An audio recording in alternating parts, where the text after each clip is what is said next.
Well, I'm riding kind of fuck. First off, welcome to the bottom of the bill. Hey. We're trying out a new little thing here. We're going to be doing just little recaps of the week before the episode comes out so we can stay a little more current and, you know, fill everybody in on what we got going on in our lives. So in the spirit of that, I'm riding kind of high right now. Let's talk about how Chris Underdahl is fucking slayed it at the jam with Westbrook and the Gingerbeard Boys. I couldn't have done it if you didn't do it first. I was just hanging on for dear life, dude. You and me both. That's how we roll. It was fun, man. I'm glad we got to see West off. Yeah, you know, it was last time he did a farewell jam. Well, before he went over the first time, I was definitely going to come out, and I did like a similar thing where I worked all day and then like fell asleep, totally missed it. So set an alarm, woke up from my cat nap, and made sure to go catch him, and I'm glad I did. We were heating. Yeah, there man. was some heat going on. It was fun, bro. I got there a little early and we had dinner and just caught up for a while. It sounds like he's really happy out there, so I'm stoked for him, and stoked for all the shit that they're going to be doing, that he's going to be doing out there. I think we might try and get him on before he leaves, maybe next week or something. Yeah, that would be awesome. So yeah, other than that, you got your car shit worked out? Yeah, I got the flat tire all patched up. Thankfully walked out to come film a couple days ago, and the thing was flat as shit. So that's always nice. You know, drive around to gig for a living. So they hooked it up too. I forget the name, and I'm not going to be racist trying to mispronounce it because it's like it's like a Latin thing. It is, and it'll come across wrong. So link in bio. they did great work. Word. Really affordable. Like those guys a lot. Yep. Sweet. What you been into this week? Just some gigs. I played at the Green Turtle on Monday, and for the first time ever, I played 2 sets there with nobody there.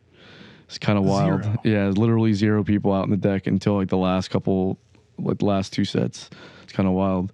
I've never seen that happen up there. Yeah, it's just Monday afternoon, and I think also just like the weather was a little weird, and I don't fucking know, dude. But the night before, I played at A1A.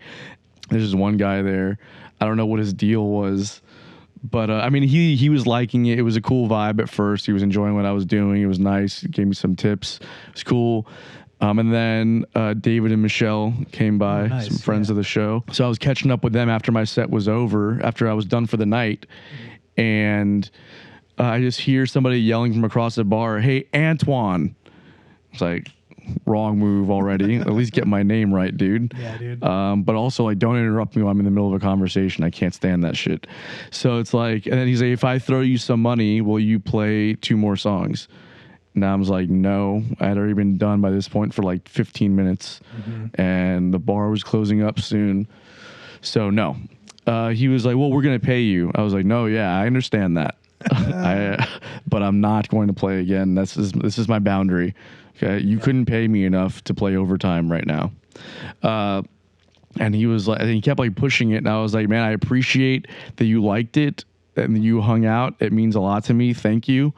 And I do genuinely mean that. Yeah. But I'm done for the night. And then he was like, "Wow, man, that's crazy."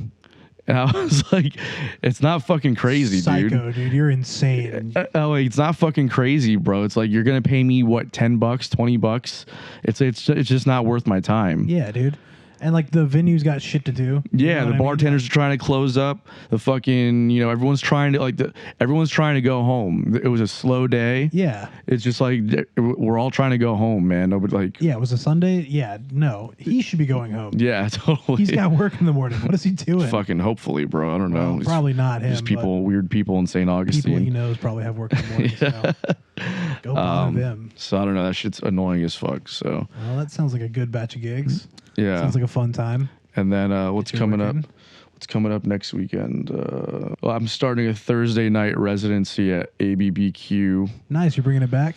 Yeah. It's been a while since you used to be out there like every Sunday, right? Yep. And then they cut back for football season, and then they went under new management, and they decided to not do that anymore. So then now they have a new manager again, who was one of the bartenders before, and he wanted to bring it back. Hell yeah. So it was dope. So I'm going to see my boy Bradley Churchman up there.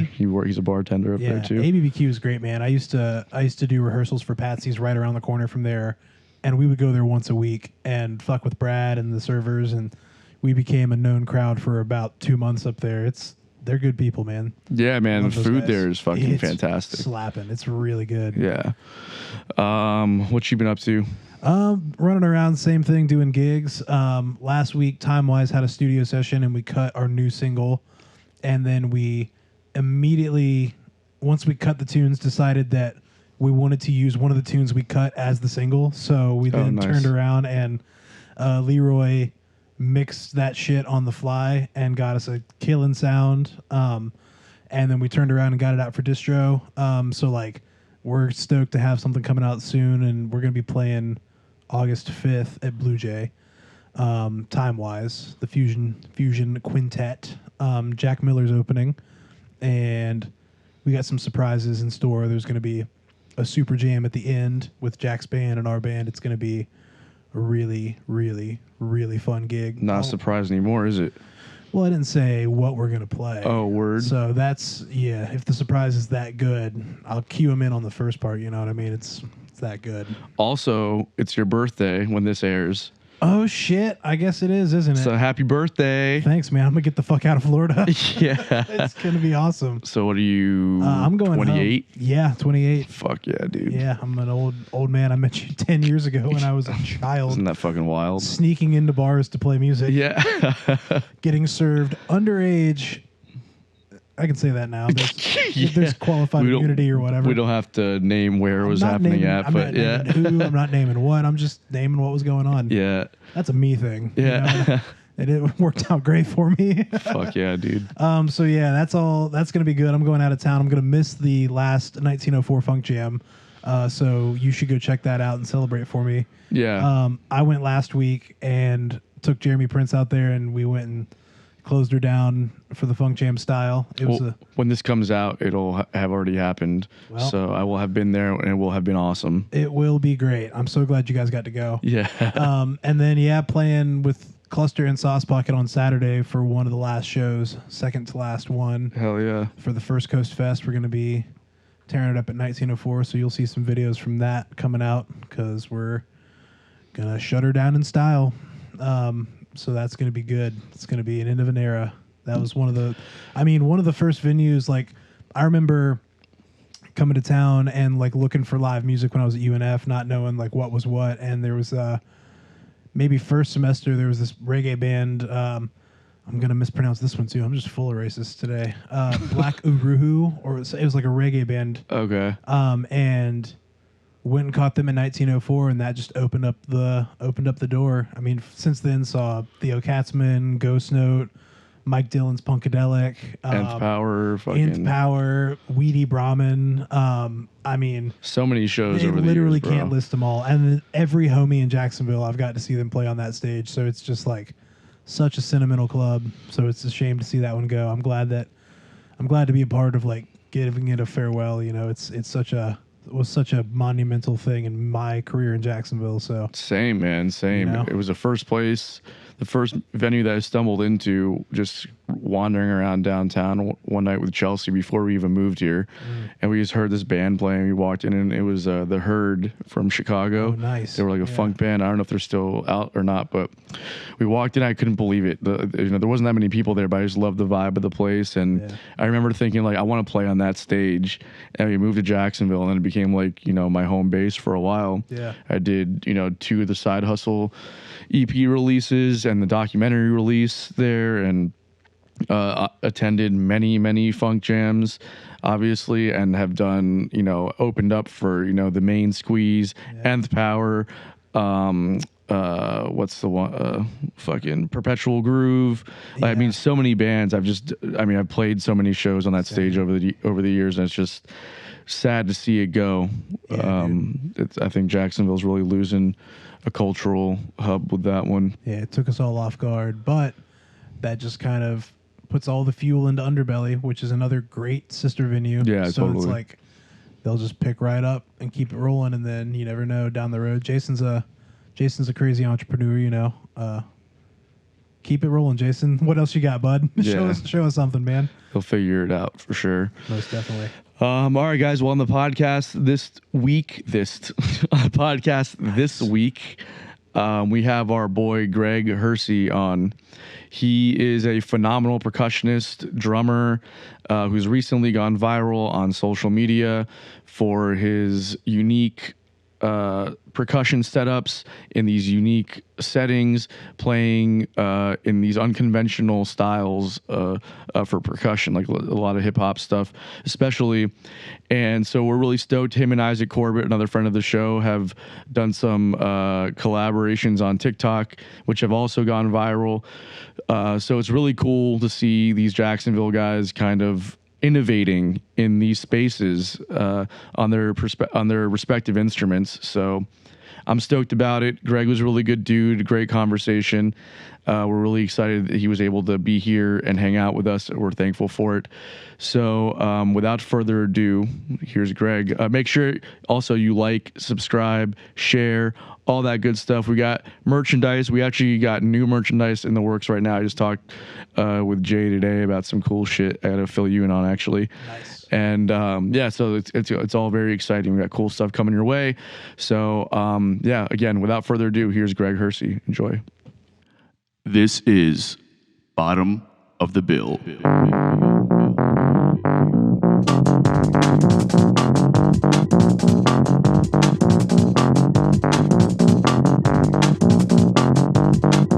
We had an opportunity, I think, to play a gig together once, and I think I may have just hit you up to see if you were available, and you weren't. Because Aaron Plotz plays with me primarily. Sure. And there was a gig he couldn't make, and I think he recommended you, so I hit you up, and you weren't available. I think that's the extent that we've had a conversation. So I appreciate you coming out here and being here today, man. Of course. Yeah, it's always interesting because like our scene is like small, but and everybody kind of knows everybody, but because I guess like most musicians out there, when we're all working and doing our thing, we just don't really get to see each other. You know, like we don't hang out like normal people do. You know? For sure. I mean, you know, I feel like a lot of us can stay busy in Jacksonville. You know, it's not LA or Nashville or whatever, but it's like you kind of have to dig around and find stuff, and there's plenty here.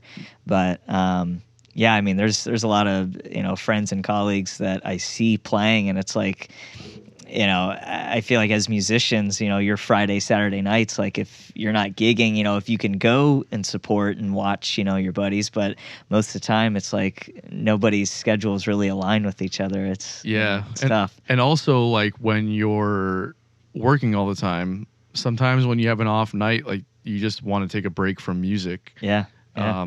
And I'll speak for myself at this point. I'm kind of, being on the other side of the stage kind of gives me social anxiety now.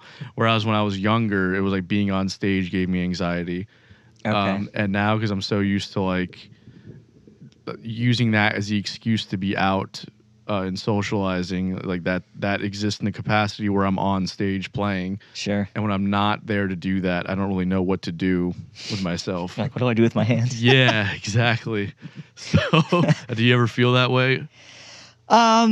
Yeah, I mean, I feel like to an extent I am pretty extroverted, but like in those social scenarios, like, you know, going out to bars and stuff, like that's not my jam. Like I would rather be working or, you know, playing. And even I feel like when I have gigs and I'm out, you know, playing at Jack's Beach or whatever, and on breaks, like I tend not to socialize with people unless they come up and, you know, they want to like talk about gear or like, oh, you know, you guys sound great, whatever. That's fine, but I'm not going to go out of my way to like hit people up and hang out at the bar. And I don't know, I'm just like kind of in my zone. But yeah, you know, unless I'm out with like close friends or something, it's not really my scene. I totally understand what you're saying though. Like I would feel out of my element, especially, you know, and I can enjoy live music, but you know, I'm like, oh, like I feel like I should be doing something, you know? Yeah, no, that's definitely another thing, right? It's like, so actually, before I do that, Chris, how do you feel when you go out to see, like when you go out like to a bar where you're not playing? I don't remember what that's like. Yeah. It's been that long. I couldn't tell you. Yeah. No, it's, you know, It's fine. Like I said, I'm kind of in your boat. Like if I go with a bunch of buddies, I can cut loose and have a good time. But like, Sure. you know, if I'm just kind of randomly stumbling into some place, I'll kind of sit there and check out and go, what am I doing? Like, wow, I could do this. Like, guys, let me in. Put me in, coach. Totally. There's like a, and then it even kind of like happens at a higher level if you go see like touring bands. Like I saw right before I left, I was on vacation for a few weeks, and right before I left, I went to go see Theo Katzman at 1904, and like obviously as a fan, I'm like blown away by the whole thing. But as you know, somebody who considers those people my peers to an extent, I'm also like, dude, get it together. Like, look at what these guys are doing. What are you doing? Like, you just bought tickets to come see him play. Yeah. Like, why aren't you making money right now? You know? Right. Also, like, why aren't you that good? You know what I mean? Oh yeah. Yeah. Like most people come up to them and go like, man, you had a great set, and you're coming up to them like, what are your numbers in the Southeast? Yeah, You know, like, exactly. Yeah. So how many tickets did you sell tonight? Were you guys like close? Did you sell them out pre-sale, or was it like what kind of deal did you guys work out? What's the split at 90-10 maybe? I don't know. Yeah. So I noticed that you don't really like. Do you still gig a lot? Because most of your time is teaching, and you've obviously been crushing the social media game. Thank you. Yeah, I try to gig when I can. You know, I'm kind of at that point in my musical career to where I can say no to stuff. You know, Right. Going through music school, it's like that you're kind of wired at some point to just say yes to everything and like, you know, try out new things and take the gig, and you never know what can come from it. And you know, especially getting out of your comfort zone, that's big, and that's something that I really took away from my time at UNF is, you know, kind of being able to dabble in a little bit of everything and not discrediting something just because you're like, I don't know, I don't want to do that. It's like, well, have you tried? You know, I never thought I'd be a band director, but here we are, Right. you know, going into 7 years of this. So it's crazy, man. But as far as gigging, like, I still like to stay active and, you know, and play. And last week, I think I had a busier week than usual. I had like 3 or 4 gigs, and they were kind of spread out throughout the week, like weekday gigs, which is always weird. I had a Monday, Wednesday, and a Friday. Oh wow. Yeah. So as far as like group setting, I play with Baking's International Band, Yeah. which I know a lot of guys in Jack's play, and it's great. You know, you get the set list, show up, play, usually playing with monster players and people that are just killing. And I've been doing that more frequently. I think last year I got put on 1 Bakings, and I was like, all right, that's my 1 for the year, but you know, it's cool. It's, you know, steady bread. And like I said, it's usually a good time if everybody looks at the set list in advance, you know.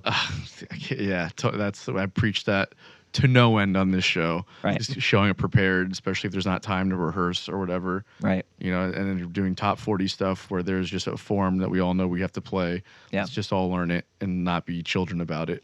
Right. Well, and you know, I certainly don't think it requires any rehearsal, and there typically is none. But you know, if people haven't looked at the set list in advance, and it's like, are we going to the bridge court? Like, it can get a little stressful and a little wacky. But you know, for a wedding scene, it's like people aren't, you know, they're there to have a good time. They're dancing. Like, we just kind of roll with it if something weird happens. So it usually all works out in the end. Of course. But, yeah. So Bakings, you know, I've been playing more frequently with that group, and it's great. I've been playing with a group, Bay Street.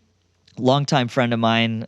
We met at a church out at the beach years ago and played together. And John Miller has been, he's the founder of Bay Street and has been playing with that group for 36 years. Wow. And so we actually just played a 36-year anniversary show at Blue Jay last Wednesday, which was really cool. So it's like, you know, he has lived in Jack's Beach, you know, for a really long time, and you know, that's kind of his scene, and that's where his following is. And so I've been playing with them, you know, for the last like 2 years, just kind of on and off, filling in, especially during the summertime when I'm not teaching. Like, I can take a couple of days off and be like, all right, let's do a gig. Like let's get something going. So I've been playing with them pretty frequently, and they're more like classic rock, blues. They have some original stuff, mostly covers. They're fun to play with, man. Those old guys, like they can go like till the end of the night, and they're seasoned. It's like a different world they come from. Because I played with older guys too for a long time, and it was like the world they come from is we're all trying to, like, we don't make a distinction between playing bars and playing stadiums. Like we're here to perform and put on a show, and that's the way they want to run it. Like they'll go 2 hours straight without a break, and like they want the music played authentically, and they want to do it and they want to like make sure that they're engaging the audience. There's no phoning it in. You know, that's like a different school. Do you find that to be the case? Yeah, and sometimes there's a lot of talking in between songs and storytelling, and that's cool. Yeah. You know, and I, my teacher that I study with at UNF, Charlotte Mabry, she was big on that at her concerts at UNF, of just engaging with the audience and telling these stories and, being personable and funny on stage. Yep. And that's kind of what I see in these guys too. Like, some of especially with Bay Kings, it's like we're there, for a wedding or a specific event, and it's like kind of play, like keep the flow going. So yeah, there's definitely a difference there, and I see that, when I play with them from time to time. It's cool. Yeah. I love that, man. All right, guys, this episode's brought to you by Best Buds CBD Store. If you're like me, maybe THC isn't always the right high for you, or maybe the legal status of THC has you a bit hesitant to indulge. So at Best Buds CBD Store, they have an array of CBD and Delta 8 THC products. These guys truly care about their service, so everything is meticulously sourced and prepared to deliver a top-notch product and experience. If you head to their website, you'll find all kinds of educational information regarding Delta THC and CBD. Not to mention, if you use promo code BotBPod, that's BOTB pod, you'll save 10% on your order. This is not a one-time deal. If you use promo code BotBPod, every time you place an order with Best Buds, it will give you 10% off. That's in perpetuity, forever. So head over to bestbudscbdstore.com and start saving on all of your CBD and Delta 8 products. Enjoy, guys. I want to go back to something you said earlier, because I really like this notion too, about saying no to things, right? Like, I feel like it's a special place that you get to in your career when you start realizing, like, I don't need to do this. So, like, what are some examples of things that you're probably not going to waste a night doing? It's tough, man. It depends.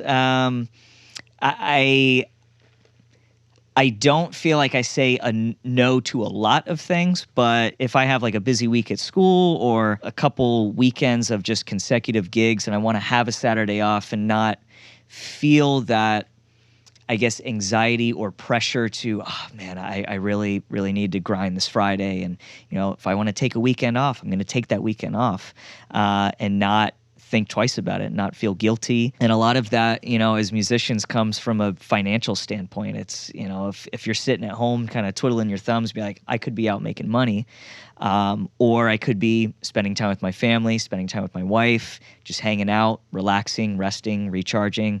I have a lot of friends that get burnt out really easily, and they'll go for weeks and weeks and weeks and then have to take an extended period of time off.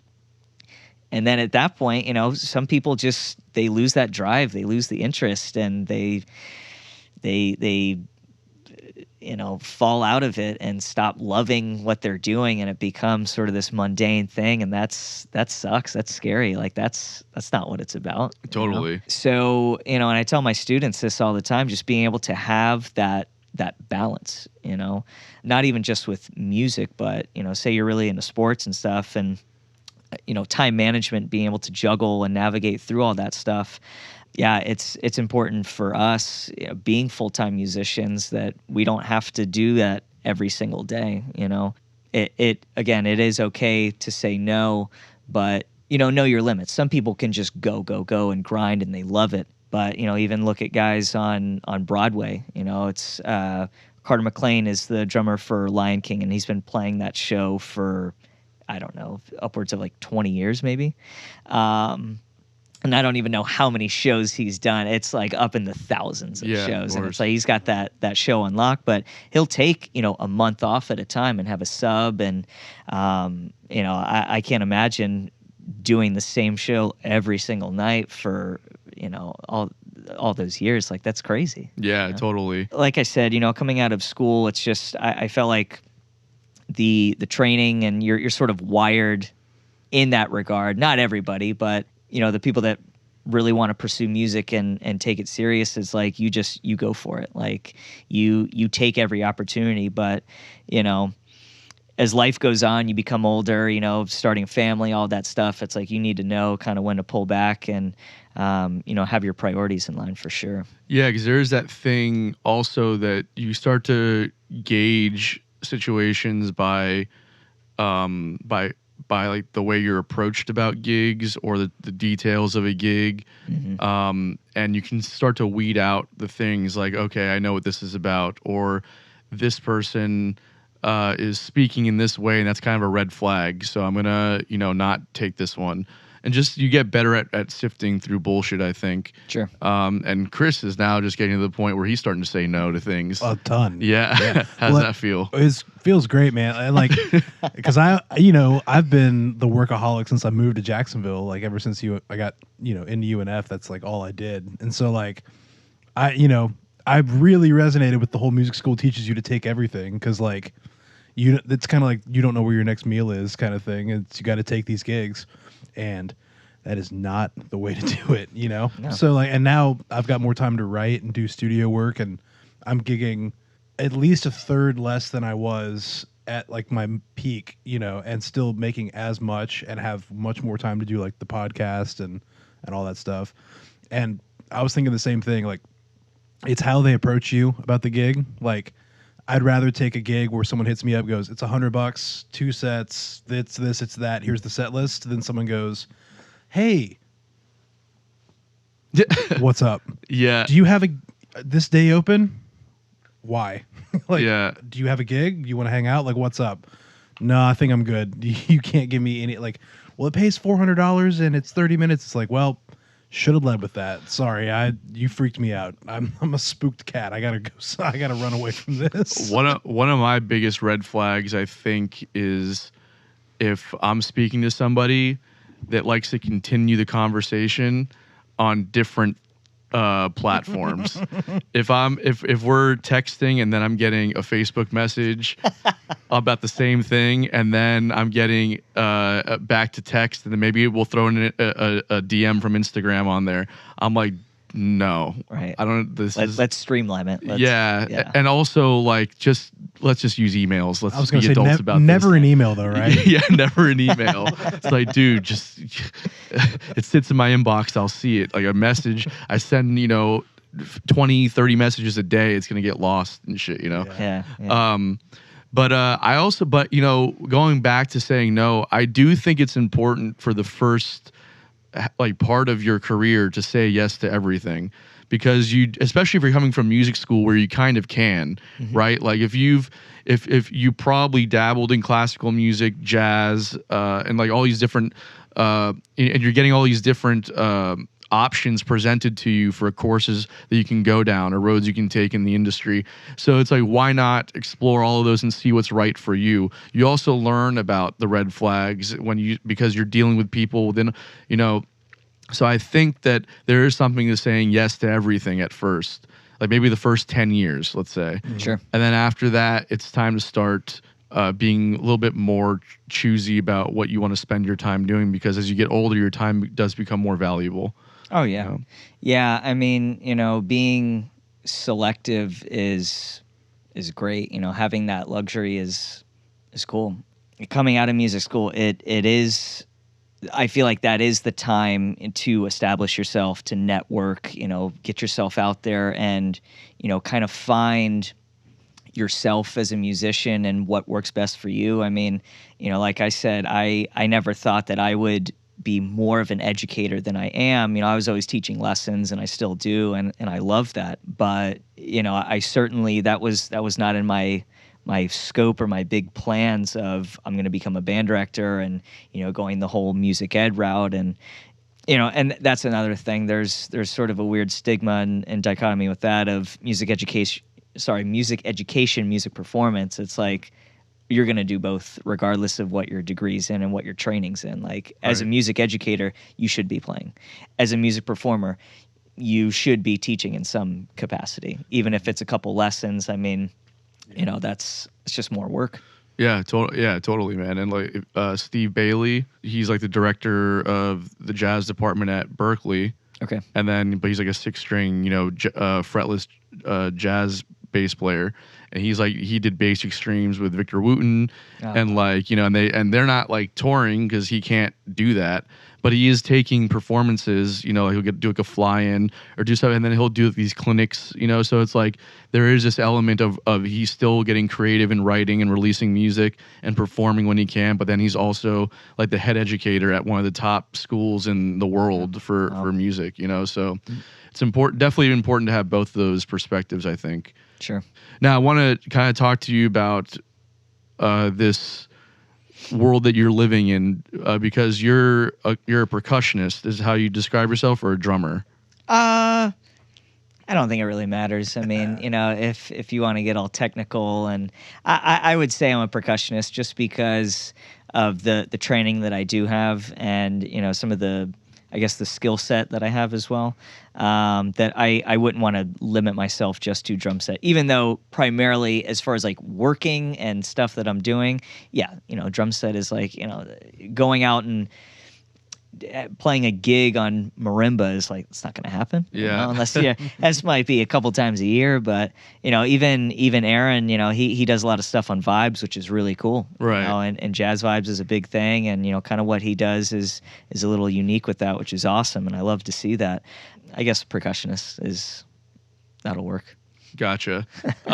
So how did you get involved? Were you a drummer first, or did you start picking up more auxiliary percussion and then kind of work your way into drumming? What was the process? So my dad was a drummer, so I've been around it my whole life. Just was always a drum set in the living room or somewhere in the house, and he didn't play professionally or anything, and just kind of played for fun. Played in school, and he still plays, which is great. I love that, and he'll take some time off. He's like, oh, I really miss it, and he gets back into it, and he goes through his things. But I started out obviously with a drum set, and you did the whole school band thing, and just kind of took it from there. Coming out of high school, I didn't really know what I wanted to do, and even I didn't really even see music as like, oh, I can go to school for this. I had no idea. I didn't have any, I guess, older siblings or friends that were doing that the next level. So I kind of just fell into it. And then it was a rude awakening going to UNF and doing all the orchestral excerpts and marimba and, some of the world percussion and all the mallets. And I was like, I'm not playing drum set. Like, what am I doing? Right. What's going on? But man, I love it. And I'm so thankful for all of that. Being part of being a great musician and a percussionist is you got to be well-rounded.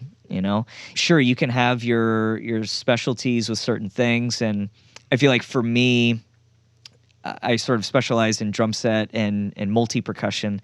That's what I've sort of narrowed it down to. But with the skill set that I've acquired over the years, I can sight read, Glock part at a church service for Easter, or, I do a lot of musical theater, and that's very heavily reliant on reading, and, it's very fast paced, and changing to, crotales and reading all the percussion, clef and staff and all of that. So that's definitely helped me just get more opportunities. And I would never consider myself like any sort of virtuosic or master marimbist or mallet player, but, I can do enough to get by. And, the things that I learned through playing those instruments, I was seeing how that translated to drum set and, just developing my ear of being in a band setting and hearing, when the guitar player is going to a different chord or we're going to a bridge, like stuff like that. So I love that. Right. I'm sorry, I didn't mean to interrupt. No. I like this because there's a lot of drummers out there that don't have that harmonic and melodic awareness. And you can really tell when you're playing with them versus the ones that do, because they really know how to complement what's happening Sure. Melodically and otherwise. So I'd like to know kind of how you're approaching it as a drummer, like being aware of the harmony and the melody as well. Yeah, I mean, it really just puts you in a position to listen more intently and really be careful about what's going on. You know, you can't just live in your own little world and, you know, just kind of bash away on the drum set. So if you're hearing certain buildups and even just hearing, you know, the exchange between solos and where the song is going, especially if I'm not familiar with the song, then I'm like hypersensitive to what's going on, or having a basic understanding of chord changes and you know, different intervals and stuff like that. It just certainly helps to, I guess, navigate through the tune, or just being more musically aware, you know? Yeah, because like there's things I realize, like another thing that drummers that have an ear, I realize is like, for instance, there's a tune that I've played a lot. It's like a 20 measure phrase, right? Now a drummer that doesn't, it's not listening on that from that perspective, might just only count the 16 and then try and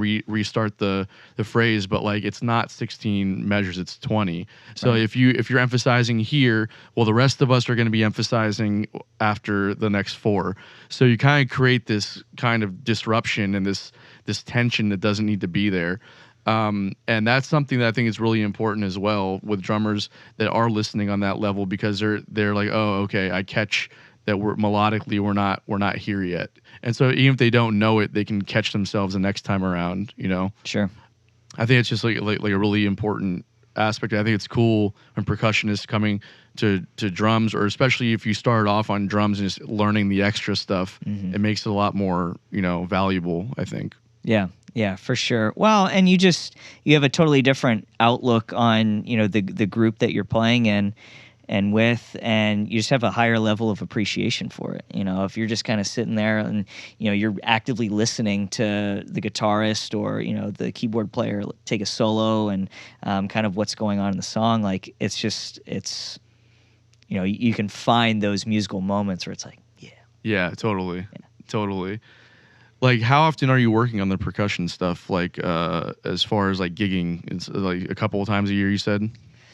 Well, you know, with doing like musical theater stuff, you know, a lot of those books and shows, yeah, it's built around drum set, but, you know, you're typically going to have some sort of melodic percussion instrument, whether it's timpani, there's always Glock, xylophone, which is just the worst. Yeah. I hate xylophone. And I own a xylophone. I look at it, I'm like, you stupid piece of shit. But, you know, I love it. It's great. Yeah, it's definitely with musical theater. You know, that's going to be a little more of the accessories, the mallet instruments, and that's, you know, you kind of see where your chops are at. Like if you're not actively sight reading and working on that stuff, and you get a book with a couple like hard xylo licks, and it's like, oh shit, it's kind of like, all right, gotta shed, gotta hit it. But as far as that, you know, you have your standard church services of like, you know, bigger things like Easter and where you typically are called for timpani, glockenspiel, stuff like that. So every so often, and especially being an educator, like if certain things pop up or different gigs, different opportunities, it's going to be more on that side as well. Even if you're like playing along with students or, you know, some of these like all district events, and again, where it's in that world or realm of classical percussion. And again, I try to put myself out there and put myself in that position to play those instruments, and, you know, keep myself sort of active and fresh with that, of not touching a timpani or, you know, a marimba for an extended period of time. It's like, you know, I went through all those years of training and like, you know, 5-6 hours every day of just shedding that stuff. So it's like, even if I don't have a performance coming up, you know, I'm really fortunate to work at a school where I have all of that equipment. Right. And it's like, you know, if I'm not teaching a lesson, I'll just go and read, you know, 1-page etude and be like, all right, you know, got my timpani for the week or whatever. And, you know, doesn't sound like shit. So here we go. Yeah, I've always thought that it's interesting about that, I guess, title of a percussionist, because that encompasses so many, like just a variety of all these different instruments that all take a different skill set, you know. And like I've talked to Aaron, and it's because like Aaron practices primarily like vibes and drum set, but he gets called for the timpani gigs and like all this other stuff too, especially like around the holidays and everything. And it's like, how do you just like not touch something for a year, and then you're just perfectly capable of coming back to it, and your technique is there, your reading chops are there, your ability to perform at a professional level is there, and you're not practicing this instrument. I can't imagine that. Yeah, I mean that's tough, and that's why if I feel as though like I haven't touched one of those instruments in a while, through lessons, through just teaching at school and just being around those instruments, and they're just staring at me, they're like, you need to play timpani, sounding like ass recently. Yeah. It's like, it's sort of looming over you of like, play. Yeah. Just do it. But yeah, I can't imagine going, a long, really long, extended period of time without touching that and then getting the call for the gig. I mean, generally you're going to have enough time to like shed for like the week or a couple weeks leading up to that, which, it's like riding the bike. It's like, what am I doing? And it kind of comes back. That's one of the great things about school is that it instills that form of, that regimented practice of just get in the practice room and, play it until you can't get it wrong. So a lot of it is muscle memory. It's like, yeah, you're going to not feel great at first, but it'll slowly come back, Yeah. Yeah, it's interesting. It's weird. Yeah, man. It's I can't. I mean, guitar is hard enough for me to keep up with. I'm just like, dude, I gotta fucking practice this every day. And I notice it if I go like a few days without practicing. I'm like, fuck my life. Yeah. So I wanted to talk about obviously the social media stuff has been like working out pretty well for you. The content that you post is amazing. 'Cause I really like your perspective on some of this stuff. It's like, you're probably better at describing than I am. But it's very entertaining to watch, and it sounds really good. Like your performances are like killer on the stuff that you're posting. Thank you, man. I appreciate that. It's been fun. I got into especially posting on Instagram, while I was at UNF early on in the Instagram days, and I feel like I have kept it authentic and genuine that entire time.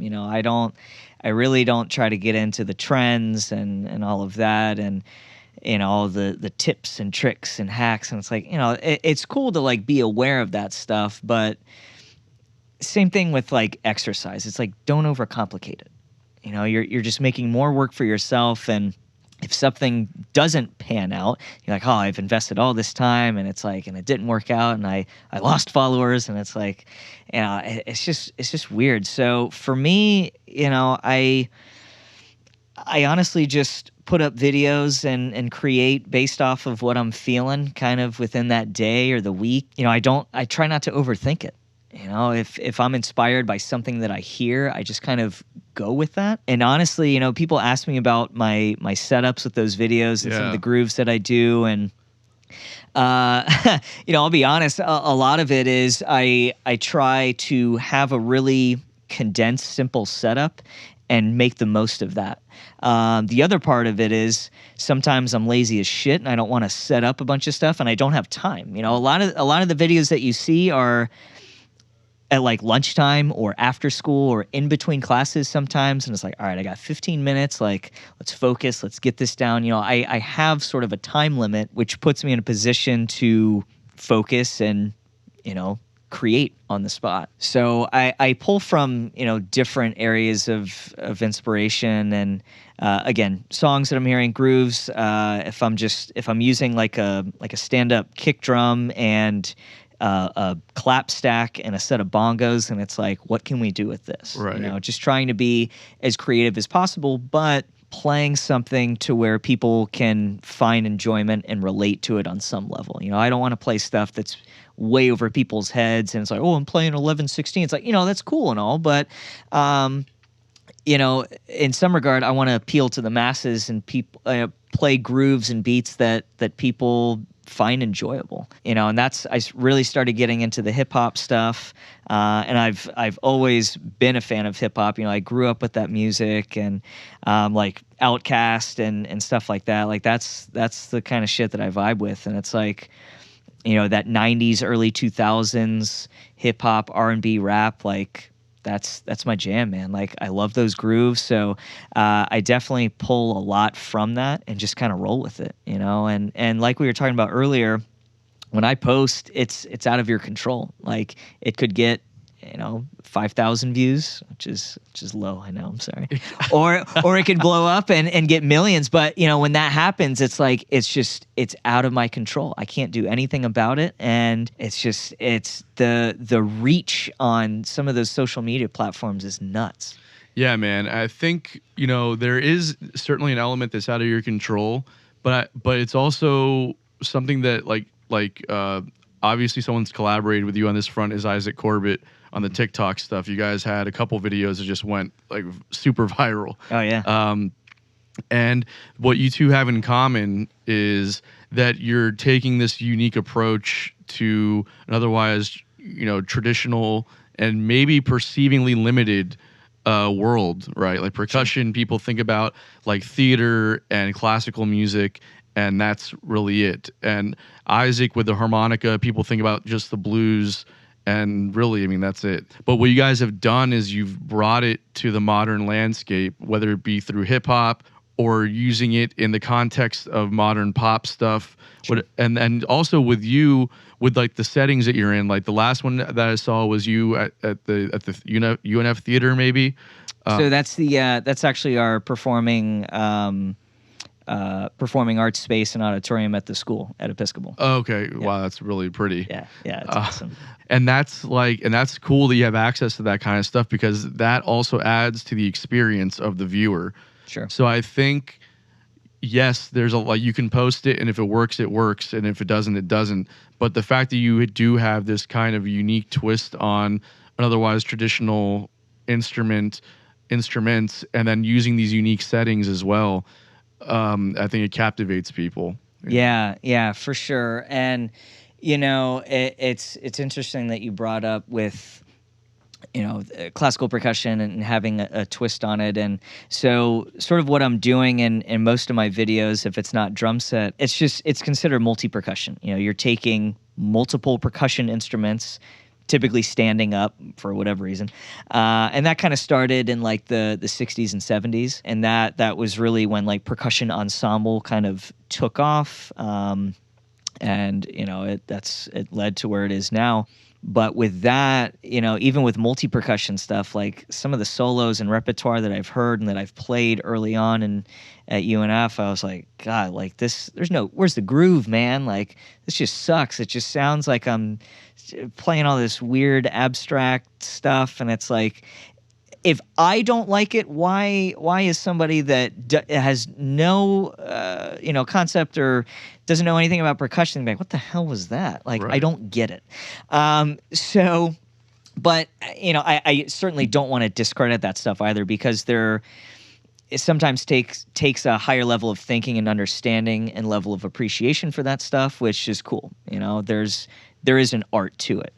But, you know, I would never post that stuff on social media. Like the stuff that I post on there, there's an intent behind that to where people, again, can relate to that, or they can remix it and play over it, or it reminds them of a groove or a song and stuff like that. So, you know, with multi-percussion, I kind of fell into that at UNF. I was like, again, doing all the orchestral stuff, and I'm like, man, like this is cool, but I'm missing something. I'm not playing drum set. Like, there's got to be something else. So I played my first multi-percussion solo, and there was a lot of stuff. You know, it's a bunch of like gongs and cymbals, and you know, a bunch of toms and bongos. And I was like, you know, this is dope. Like, it's basically like a stand-up drum set. You know, you'd be like Nate Worth from Snarky Puppy. Like, he's got a big elaborate setup, and I kind of fell in love with it there. That was my first year. I was like, all right, you know, I can vibe with this. And then I played some like weird stuff, and I was like, all right, let's go back to the groovy stuff. So I kind of took like all those elements of it and just kind of made it my own in a way. But I don't feel as though I'm reinventing the wheel by any means. Like, it's all been done, you know? And people are like, oh, what are you playing on? It's a 22-inch kick drum with legs to get it vertical. and you get a totally different approach and sound by playing it with sticks or mallets, and not, when we think kick drum, it's always got the pedal with it, right? But, when you flip it up vertically, it's like you got a whole new vibe going on. So Yeah, well, creative thinking like that, I think, is what people like are drawn to, yeah. And I think it's cool. Part of what's interesting about social media now, with artists putting out stuff at such a high volume, is that it forces other artists to get creative with how they're going to get attention, Sure. Because I feel like social media can act in different ways. If you're trying to get the attention on social media, and you want your presence, or you want your pursuit to be like an online presence, finding out what your voice is and how to effectively and authentically communicate that is, to me, what's important.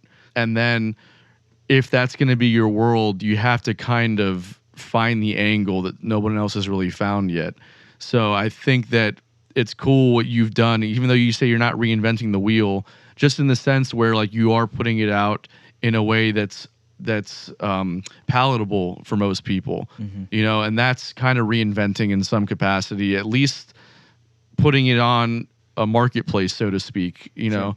And that's what people have to be drawn to. It's the same thing with Isaac too, and like taking this music and this instrument that's like got this preconceived notion and putting it into hip hop and collaborating with you, and like that's such a cool thing that I thought happened, was like you guys taking these vastly different worlds and then kind of using this style of music to kind of collaborate on it. And the fact that you guys are both from here makes it even cooler, I didn't know Isaac prior to that, and we haven't actually met in person. We've always talked and stuff, and That's hilarious. But I posted one of those videos, and he jumped on it, and I was like, damn, like this guy rips on harmonica, and he is fast as hell. Yeah. Like he's got some serious chops, especially for people that know nothing about harmonica. Like they had a whole different outlook and level of appreciation for that, which is really cool, especially, and same thing for multi-percussion. It's like, yo, this guy's standing up playing all this crazy shit, and it's like,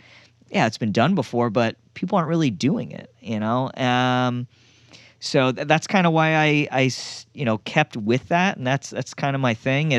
I love it. I'm not doing it because no one else is doing it. I'm doing it because I genuinely love it. Exactly. It's fun. But I like you said, I kind of found that angle of like, a lot of drummers will like post covers, that the cover days are like, oh, I'm playing along with this. And it's like, that's cool and all, but it's like, it was so saturated. Everyone was doing it. It's like, all right, how can we make this fresh? So just kind of, I guess, being aware, especially on social media, of what people are posting and I don't want to say the trends. I fucking hate that word.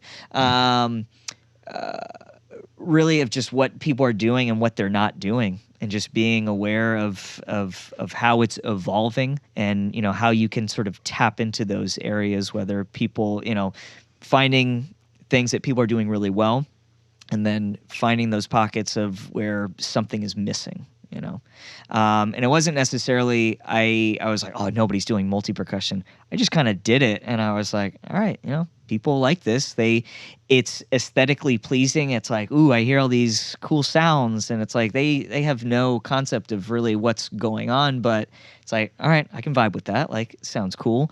You got these little, I'm using like little galvanized metal pipes and stuff, and it's like, yeah, you just kind of roll with it. Yeah, totally. Yeah. I love that. I mean, stumbling into those things, I think, is like the best way to kind of make it happen. Like authenticity sells, Yeah. And I don't like to put it that way because it kind of removes the authenticity part, I think. But like that's really what it is. Like when you're just doing something because you genuinely love it, and it just so happens that it's a new take on something. That's like the recipe to success, I think. Yeah. So yeah, man, congratulations on all that stuff. It's Thanks, super man. dope. You're not really doing TikTok, you said. No, I don't even really go on it that much. I started doing it because I lost access to my original Instagram account. I was like, all right, let's try out TikTok. And even at that point, I felt like I was kind of late to the game. But with the first couple videos that I posted, they just took off. you know, people were duetting them. Like people were really digging it. And that's how I, you know, connected with Isaac. He's just, and that was really cool. So for me, that was more of a reason to stay on and stay connected with him. And it's like, gosh, there's so much talent out there. But, you know, with TikTok, it's such a large platform. It's like, you know, what would be, or what would equate to 5 million views on TikTok would be very different on Instagram. Yeah, totally. You know, it's like the number of users is just like astronomical on TikTok. So, you know, you're going to get weirder comments. There's a lot of hate on there, but, you know, there's a lot more people checking it out. And I loved how easy the whole collaboration thing was, which that has changed with Instagram with, you know, remix and duets and all that stuff. But yeah, I just kind of stopped on TikTok, honestly. I felt like it's a little too gimmicky for music in a way. If I was doing like more of a comedy music thing, which people do very well, and it's like I sort of know my lane of like, all right, well, I'm not doing that because I'm not a music funny guy. I don't know. I feel like I could, you know, just why not throw stuff up there and see what happens. But, you know, the last couple months of some of the videos that have gone viral on Instagram, people are like, oh yeah, man, I saw you on TikTok. I was like, what are you talking about? Like, I haven't posted on TikTok in 6 months. Yeah. It's like somebody was just like, took my video and, you know, they credited me and tagged me and whatever, but they were posting it and that shit went viral. I was like, all right, well, whatever. Yeah. It's why doing the work for me. So that's where I saw most of you was on TikTok. Really? Yeah, because it's a weird platform where It is. it's like I don't really know how it works, but it seems to be much easier to get discovered on. I feel like because it is more user generated content. Mm-hmm. Rather than like content creators trying to reach an audience, it's like everyone is on TikTok trying to create content. So it's like, I don't know, I think it's more geared towards getting discovered, whereas Instagram is too, but it seems like it's a lot harder on Instagram. I don't know. Well, and you know, for me, like the companies that I work with and endorse, like most of that stuff is on Instagram. Right. Like, a lot of those companies are on TikTok, obviously, and they kind of do their thing. But even with that, they make kind of like silly videos or like a ASMR. You know, it's like it's just a different. It's just a much different platform, I feel like. Yeah. I mean, yeah, it's a video and a video, but like if you really look at the two, Instagram and TikTok are pretty different. You know? Yeah, from the way I look at it is like, because I watch TikTok a lot. I think it's hilarious. Oh yeah. Right? Yeah. It's more about the entertainment. Sure. You know, and because it is user generated content, people are getting it's very easy to edit and come up with cool, clever little things. Mm-hmm. And it's very interactive. People can you know, duet stuff, or they can stitch stuff, and it's a whole thing that makes it very interactive. Whereas like Instagram was interactive until TikTok came around, and it's like, well, this is what interaction actually is, where we can actually take the post and do stuff with it. Mm-hmm. Now they're trying to kind of adopt some similar stuff, but it's like Instagram is more, I think, I feel like businesses that are trying to market to people do much better on Instagram. So it's like if you as a business, as an entity, are marketing your skills and your creativity, and it's getting discovered by consumers. But like on TikTok, I feel like it's getting discovered by other content creators, and then you can collaborate, and it's so it's just a different thing altogether, you know? Yeah. But I think it is important to have both. I mean, if I'm posting on Instagram, if it's like a video, I'm just going to post it on TikTok just to have it there, right? In case anybody, you know, sees it or doesn't use Instagram for some reason, you know? Yeah. So yeah, I don't know. Interesting. Crazy to me that like you're not really on TikTok, and that's how I saw most of your videos. And I'm only now over the last like few weeks seeing your stuff pop up on Instagram. Okay. It's so crazy. Yeah. This is kind of a new thing that Chris wanted to start doing. I think it's a good idea, but like, what are you listening to these days musically? Oh boy. What's keeping you inspired and getting you excited? Oh boy, put me on the spot. Honestly, man, like, I try to check out new stuff every so often, but sometimes it's like, you revisit the classics and you revisit things that you love and you hear different things. That's always really exciting for me. I'm a big Rage Against the Machine fan, love Rage. Hell yeah. And just, even finding some songs that I haven't heard in a long time or, are deep cuts on the album. It's like, yeah. So Rage, Audio Slave, just, basically the same but different. Yeah, love Audio Slave. When Kendrick dropped his newer album, Mr. Morale and the Big Steppers, like I listened to that just incessantly. It's a great record, yeah. I listened to Damn a lot from Kendrick. Yep. Big Kendrick fan, obviously. The guy is just next level. He is a musical poet. And just creative as hell, man. Yeah. I mean, I love the production on those records more than anything else. I think it took me a while to hop on the Kendrick train just because I think people, from my perspective, were putting him on a pedestal, and I'm like, well, when there's rappers like Mos Def and Talib Kweli out there, it's hard to say that somebody's the best when it's like when those guys are to me like the most masterful lyricists on the planet. But then you listen, I really gave Kendrick a chance, and I was okay. Well, the lyrics are really good, but then it's also the production and like the creativity, like just the thought process of how like it's really a full album experience, sure. Which a lot of people have kind of given up on. It's like putting out singles and just like racing for content, whereas Kendrick kind of went the other way with it. And it was like, no, we're gonna make listening to an album a full experience again. And that's what he's done, which I really appreciate. So he's kind of got the full scope, I feel like, Yeah. Yeah. So going back, listening to the classics and like picking up on stuff. I actually started doing that recently too. With this is a guilty pleasure of mine, but I'm gonna go ahead and say it anyways because I fucking like it. I grew up with it. Matchbox 20. It's a great band. And they were just in Jack's, right? They were, yeah. Okay. I did not go, but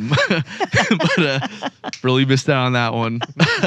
but it's interesting going and listening to those records from just a purely like musical standpoint where you're like catching little things, and especially if you've done work in the studio, you're like, oh, okay, I'm hearing this technique or that technique, I'm hearing the placement of this part and that part and like why it's here, Sure. And then you're like, damn, this was actually really like well put together and a really some of the early just great records, like really well thought out, I think. Yeah. And realizing that everything kind of has its place.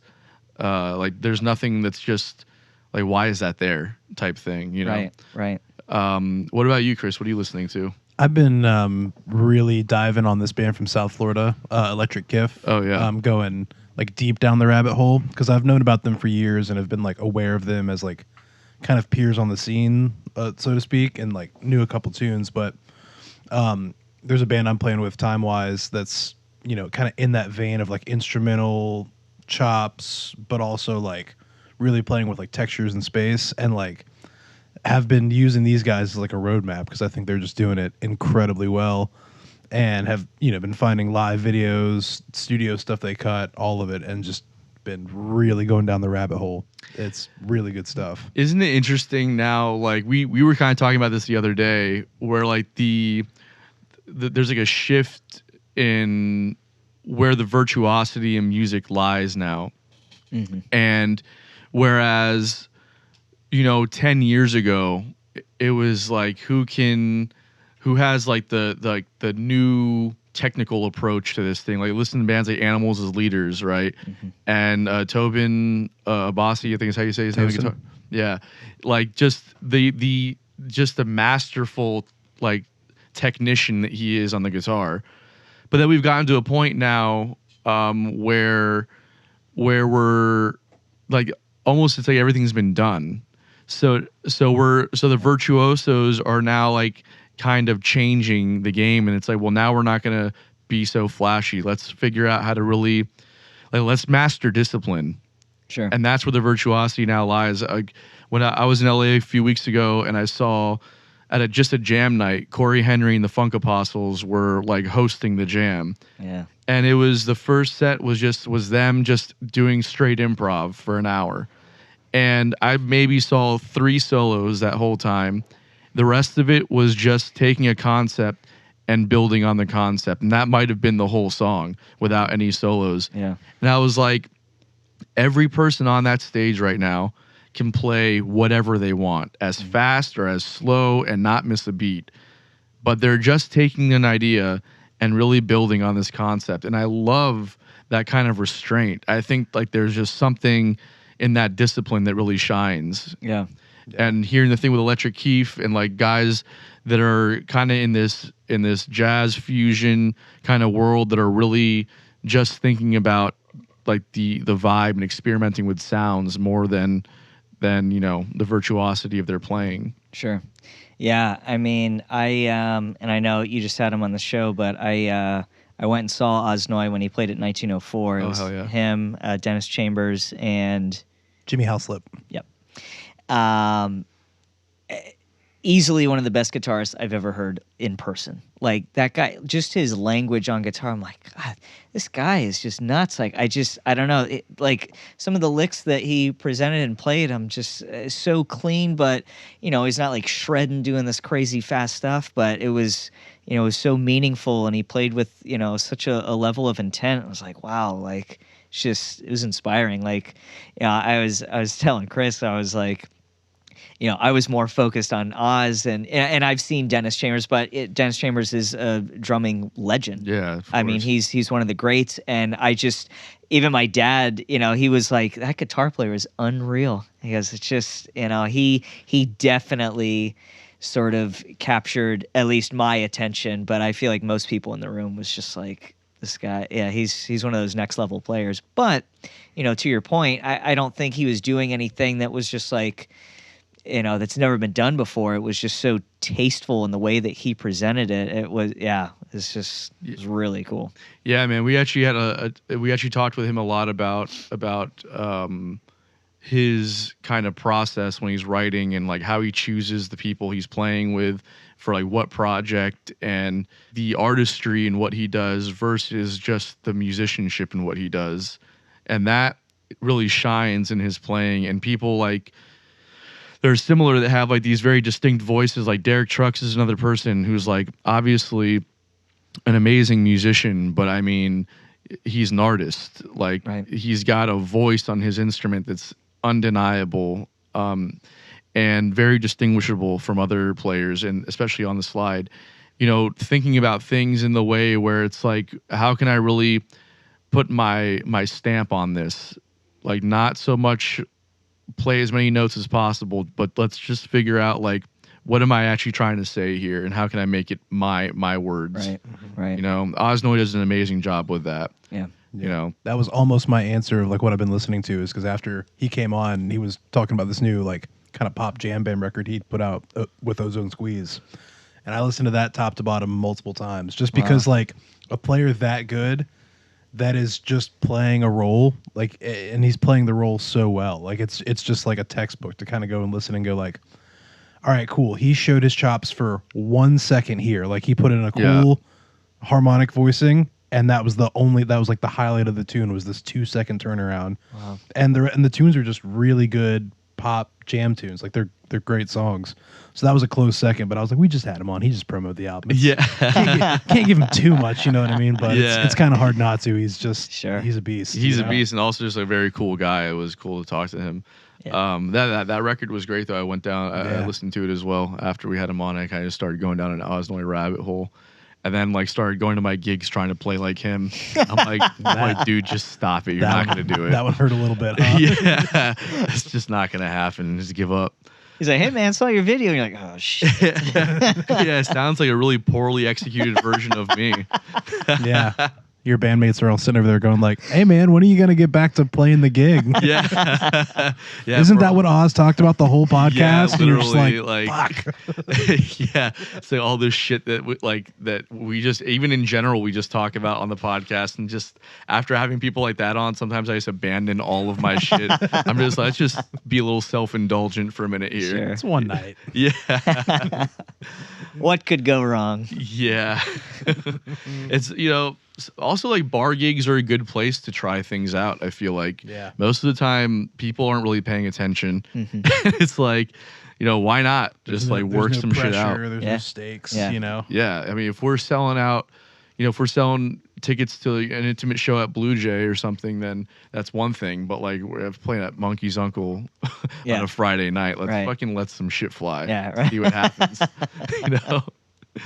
All right. Well, Greg, we have one more segment that we do on this show. It's called Unpopular Opinions.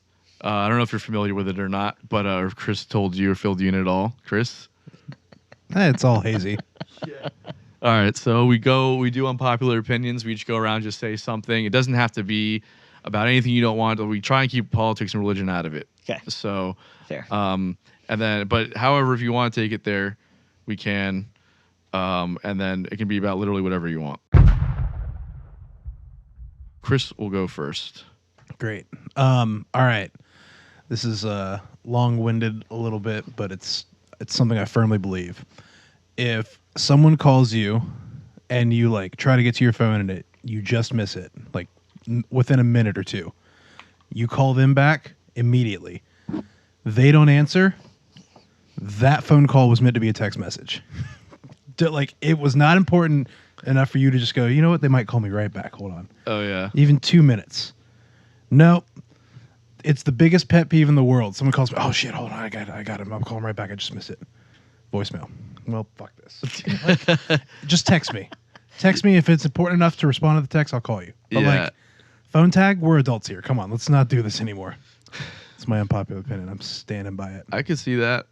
I mean, it doesn't really bother me that much. I'm just like, I guess maybe they hopped on another call or something, but they're that busy? They're taking that many phone calls? Maybe. I don't know what they got going on in their lives, but yeah, I feel you. I can see that. Sometimes you ever feel like it's like a power play. It's like, no, I'm not answering your call. You're going to answer my call. Yeah. You know what I mean? No, my life's just enough of a mess. I can't get to a phone quick enough. You know? That's all it is. Well, and I mean, when's the last time you left a voicemail? If it's an important call, but realistically, it's like, hey, call me back. It's like, yeah, no shit, you missed my call. Yeah. I haven't left a voicemail in years. And then people like the older folks try and leave voices. Check your voicemail. I tried calling you. I'm like, dude, what is this, 1997? Let's fucking move on. Most of my musician people that I gig with either don't have a voicemail that's set up, or their voicemail was recorded in middle school. I'm looking at you, KP. If you guys want, I'll do this on the pod. I'll put KP's number up here. Go ahead and give him a call and just check out that voicemail real quick. Yeah. It is adorable. It is awesome. His voice hasn't broken yet. He's maybe 12. Yeah. It's amazing. Wow. It's so cool to call your homie and have a little girl answer the phone on voicemail. It's awesome. Taking shots over here. Poor guy's not even here to defend himself. KP, hop in the comments. Let us know what you think. Did you guys ever do that thing? How old are you, Greg? 31. 31. Okay, so maybe you might remember this, where like people would like record, like have a song playing in the background when they were doing their voicemail thing, and then you like leave a message for so and so, whatever. And it's like just because you want people to know what you were listening to at the time. Did you ever do that? I probably did. It was probably stupid as hell, but I actually, there are like videos on Instagram and TikTok of people doing that too. It's like they're up by the TV, they're listening to like, Juvenile or like Petey Pablo or something. It's like a banger. It's like, they like turn the volume down. It's like, hey, all right, call me back. I'm busy. It's like, okay. It's like, what are you at the concert? It's like, no. Yeah, that is. I did see one of those on TikTok recently, which is why I brought that up, because it just reminded me of like doing that as a kid.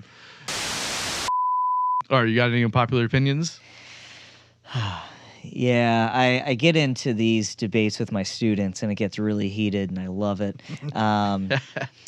So one we talked about recently. So we're talking about like a hamburger or a hot dog. Okay, does a good bun, or I'll put it this way, does a bad bun ruin a great hamburger or a great hot dog?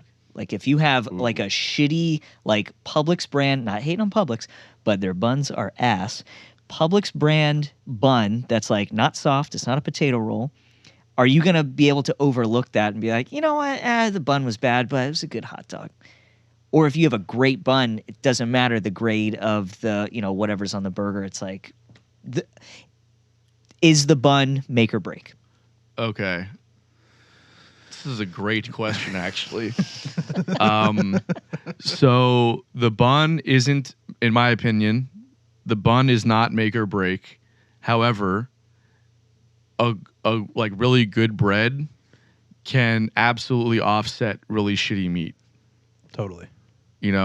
That's my perspective on it. What do you say? So, okay, well, if you have like, high grade beef, whatever, and you have a really bad bun, are you going to be able to really overlook that bun, or is it just going to ruin the whole experience? You're going to be like, man, like this burger would have been great if the bun wasn't so terrible. Yeah. I do think that the bun matters more because, like, like if I get it will ruin a great piece of meat, whereas like a bland piece of meat and a good bun is still a good burger or a dog. A Wagyu burger on a 3-day-old crumbling, I can't even eat it. It's the bad. experience is over. Yeah. Yeah. So if the standard for a bad bun is that, then I agree. But you said just Publix brand bun. It's the same thing. It's not, because here's the thing. I can eat if it's a good if it's like good beef, like a burger that's like cooked just right. Cheese is perfectly melted, all the right ingredients, the right toppings, and you put a Publix bun on it, I'm going to enjoy the shit out of it. Doesn't bother me at all. Now, if it is stale bun that's been sitting out for 3 days or something, then that's a real problem. Probably not very good idea to eat it in general, right? Sure. But again, if the beef is like okay, it could be chicken, whatever. The bread being like freshly baked, like like everything is perfect, then that is gonna be a good sandwich. Mm-hmm. Like it's hard to compete with like perfectly made bread, I will say.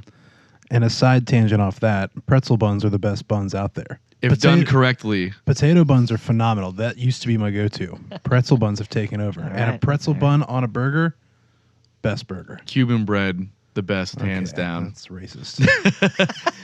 I'm Cuban. I can say it. Oh yeah, I keep forgetting. To me, that I think that like good French bread or like good Italian bread. I like the kind of baguette version of things. You know what I mean? Okay. Or like a good what's the I can't remember what it's called right now. It's like the square style Sourdough? Ciabatta. Square. that ciabatta, square. yeah. Sourdough, dude. Geography's hard, man. Yeah. What is your favorite kind of bread, Greg? I'm a potato roll kind of guy. Okay. Like potato bread is, and put some butter on a stovetop, like just. It's got a little sweetness to it. Yeah. Yeah, I'm into that my too. shit. Yeah, I like it too. That was not an unpopular opinion, but a good question, and I like it. Okay. So what is your opinion on it? Yeah, if I bite into something, the first thing that's going to go through my head is like either this bun is great and the sandwich is great, or this bun sucks. I just want to throw the whole thing away. Okay. You guys let us know what you think, because I think that's a fucking fantastic question. I love that. Okay, my unpopular opinion this week is that people who communicate with emojis can go to hell. Are we talking like He's targeting me? The main Do you communicate with emojis? Well, comments on Instagram. If I get 100 comments, I'll do a couple emojis. Thanks, man. I do that Emoji. too. Oh, all you respond with is fire, hands praised. Yeah. You haven't said a word on Instagram since 2014, dude. I will. Okay. Don't even. But that's not. But Just commenting on a yes, but there's a difference between commenting on a post versus like a dialogue through text or something. You know what I mean? The Da Vinci Code or some shit. Yeah. All right. So, what are we talking like little things that can accent in? Or are we talking like the main message is conveyed through like if they're trying to talk about like a store robbery and they're like, I'm at the, and then they put a gas pump emoji and there's a masked bandit with gun, like, No, and money. it's not even that complicated. If the discussion is over, just send like, okay, cool, or all right, or okay. Don't send me K or a thumbs up emoji. That's so dismissive. Well, I K's feel not like. an emoji. I know, but K is equally as annoying. We say K. Can you just put the okay? What are we fucking? I'm not deserving of that time for the O. You know what I mean? Yeah, I mean, punctuating with a text with a couple like laughy smiley faces if it's really funny. Sure. Yeah, that's fine. But like, I just don't like if we're in the middle of like a real conversation and it's ending or whatever. Like, I mean, like just like to me, like a thumbs up or something. It's dismissive. It's like we're like, you know what I mean? I'm not really gonna get super mad about it if people do it. I was looking at like, okay, are we done? Or like, did you get what I said? Yeah. Are we like on the same page? Or are you just kind of like, all right, I'm done with this type thing? You know what I mean? Well, do you ever respond if somebody gives you a thumbs up? Do you give them a thumbs up back? No. I just Try it. No, give 'em I've done it passive. Might just keep going. I've done it passive aggressively before. I actually have done that. Or someone says, No, send back 2. Like, give them double thumbs up. or maybe like a finger guns emoji. You know what I mean? My go-to is the shaka. I've moved over to no more thumbs my up. God. I'm a chill guy, and I want you to know that through text so message. annoying. Like, yeah, all right, dude. Yeah, dude, like, fuck you. yeah. Just tell me, like, okay, are we done here? Like, I don't know. Can you come in and work today? Yep. Yep. It's like, this is giving me nothing. What about an emoji in an email? Oh my God. Wow. That would drive you nuts. I like to, you could be fucking like Taylor Swift, and I'm just like not working with you. Are you kidding me? Done. So this goes back to earlier. So if someone sends you up it's like, hey, I've got a gig later. It's That's fine. no, that's okay. Just don't communicate with only emojis. Well, that's what I was getting at. I don't mind if you like pepper them in through your dialogue. It's fine. But like if I'm like, hey man, can you be here at this time? Thumbs up. But yeah, I got you. Yeah, okay. Whatever. It's just a confirmation of sorts. A thumbs up. I'm just like. That's just, it's to me. It's so dismissive. Too cryptic. Yeah, Yeah. I got you. So if I need you to sub for my church gig, and if I just send you a church emoji, music, question, you're not going to take it?